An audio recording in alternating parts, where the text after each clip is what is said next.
ఉత్తర భారతంలో మంచు వర్షాలు బీభత్సం సృష్టిస్తున్నాయి. ఇల్లు, వాహనాలు, రోడ్లపై భారీగా మంచు పేరుకుపోయింది. రహదారులు మూసుకుపోవడంతో భారీగా ట్రాఫిక్ జామ్లు అవుతున్నాయి.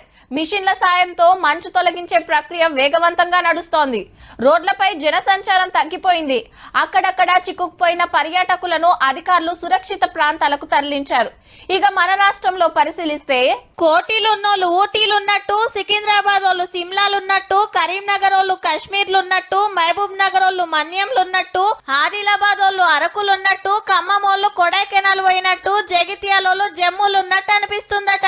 కేరళ, ఊటీ, కొడైకెనాల్ అక్కడ ఫారంకట్లో ఎలా ఉంటుందో వాతావరణం ఇక్కడ కూడా అలాంటి వాతావరణం నెలకొల్పుకుంది. 2-3 రోజుల సంది ఇగం చిన్నగా లేదు. మరి మీది బాజుకు మంచు వానలతోని ఎంత సలున్నదో మీదికెళ్లి తుప్పురు పడుతుండే వరకు తెలంగాణలో సుత గట్లనే ఉంది.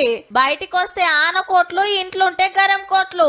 ట్యాంక్ బండ్ మీద చూడుండ్రి, చల్లటి వాతావరణం ఎంజాయ్ చేసుకుంటా ఫోటోలు, సెల్ఫీలు ఎట్లా గుంజుతుండ్రో.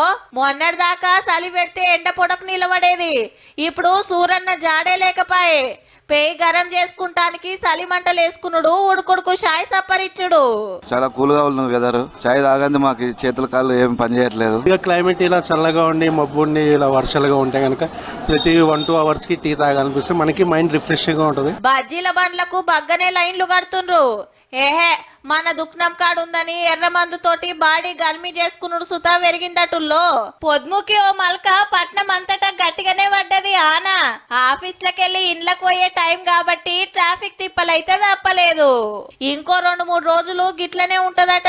గరం వండుకొని తినుండ్రి, గర్మీ చేసిన నీళ్లే తాగుండ్రి.